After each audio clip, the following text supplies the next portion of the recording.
ಬಂಧುಗಳೇ, ನಮ್ಮ ಪ್ರಾಥಮಿಕ ಆರೋಗ್ಯ ಕೇಂದ್ರ ಕುಂಬಳಗೂಡು ಇವತ್ತು ಸೊನಾಲಿ ಮೇಡಮ್ ಮತ್ತು ಲತಾ ಮೇಡಮ್ಮು ಆ ಒಂದು ಸಂಸ್ಥೆಯಿಂದ ಇಲ್ಲಿಗೆ ಬಂದು ಇಲ್ಲಿನ ಒಂದಿಷ್ಟು ಜನ ಟಿ ಬಿ ಪೇಷೆಂಟ್ ಇದ್ದರು, ಅವ್ರಿಗೆ ಒಂದು ಪಾಸಿಟಿವ್ ಇತ್ತು. ಸೊ ಹಾಗಾಗಿ ಇವತ್ತು ಒಂದಿಷ್ಟು ಜನದ ಅಂದರೆ ಅವರ ಒಡನಾಟದಲ್ಲಿ ಯಾರ್ಯಾರು ಇದ್ರು ಅನ್ನುವಂಥದ್ದಕ್ಕೆ ಇವತ್ತು ಇವರಿಗೆಲ್ಲ ಒಂದು ಕಫ ಪರೀಕ್ಷೆಗೆ ಒಂದು ಅವ್ರನ್ನ ಪರಿಶೀಲನೆ ಮಾಡಿ ಆ ಕಫಗಳನ್ನ ತಗೊಂಡು ಮತ್ತೆ ಅದನ್ನು ಒಂದು ಲ್ಯಾಬ್ ಕೊಡ್ತಿರಲ್ಲ ಮೇಡಮ್, ಒಂದು ಲ್ಯಾಬ್ ಕಳಿಸಿ ಇವ್ರಿಗೆ ಅದರಲ್ಲಿ ಯಾರಿಗಾದ್ರೂ ಇದ್ದರೆ ಒಂದು ಟ್ರೀಟ್ಮೆಂಟ್ ಕೊಡುವಂಥ ಕೆಲಸನ ಒಂದು ಸಂಸ್ಥೆನಲ್ಲಿ ಕಾರ್ಯನಿರ್ವಹಿಸ್ತಿರ್ತಕ್ಕಂಥ ನಮ್ಮ ಬಸವರಾಜ್ ಸರ್ ಇರ್ಬೋದು, ಅನಿತಾ ಮೇಡಮ್ ಇರ್ಬೋದು, ಸೊನಾಲಿ ಮೇಡಮ್ ಇರ್ಬೋದು, ಲತಾ ಮೇಡಮ್ ಇರ್ಬೋದು, ಇಷ್ಟು ಜನ ನಮ್ಮ ಒಂದು ಆಶ್ರಮ ಇದು ಅನ್ನುವಂಥದ್ದನ್ನು ಅವರು ಗಮನದಲ್ಲಿ ಇಟ್ಕೊಂಡು ಆಗಾಗ ಬಂದು ಬರೀ ಟಿ ಬಿ ಇದೆ ಅಲ್ಲ, ಕೆಲವೊಂದು ಆರೋಗ್ಯ ಪ್ರಾಥಮಿಕವಾಗಿ ಅವ್ರಿಗೆ ಏನೆಲ್ಲ ಕೊರತೆ ಇರುತ್ತೆ ಅದನ್ನೆಲ್ಲ ಪರಿಶೀಲನೆ ಮಾಡುವಂಥ ಕೆಲಸನ ಮಾಡ್ತಾ ಇದ್ದಾರೆ. ಹಾಗಾಗಿ ಅವರಿಗೆ ಒಂದು ಜೋರಾದ ಚಪ್ಪಾಳೆ.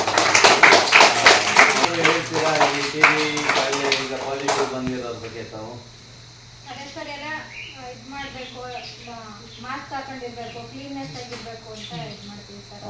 ಊಟ ಎಲ್ಲ ಮೊಟ್ಟೆ ಎಲ್ಲ ಕೊಡ್ತಾ ಇದ್ದೀವಿ. ಮೊಟ್ಟೆ ಅವರೊಬ್ರು ಕೊಡ್ತಾ ಇದ್ದೀವಿ. ಸಂತೋಷಕ್ಕೂ ಕೊಡಿ, ಅವ್ನು ಇನ್ನೂ ಇದಾಗಿಲ್ಲ. ಮಾಸ್ಕ್ ಹಾಕೊಂಡಿರ್ಬೇಕು, ಅವರು ಸ್ವಲ್ಪ ಕಾಂಟ್ಯಾಕ್ಟ್ ಆಗ್ಬೋದು. ಮಾಸ್ಕ್ ಹಾಕೊಳ್ಳೋಕೆ ಊಟ ಎಲ್ಲ ಚೆನ್ನಾಗಿ ಕೊಡಿ, ಊಟ ಕರಿ ಎಲ್ಲ. ಅಲ್ಲಿ ಊಟದ ಕೊರತೆ ಇಲ್ಲ.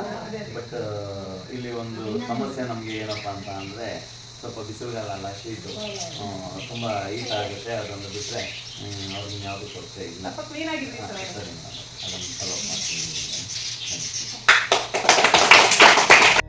ಒಳ್ಳೆತನಕ್ಕೆ ಈ ಭೂಮಿಲಿ ಕಷ್ಟ ಕಟ್ಟಿಟ್ಟ ಬುದ್ಧಿ ಕಣೋ, ಎಲ್ಲವ ತಡೆಯುವ ಶಕ್ತಿ ಒಳ್ಳೆ ಮನಸೋರಿಗಷ್ಟೇ ಕಣೋ.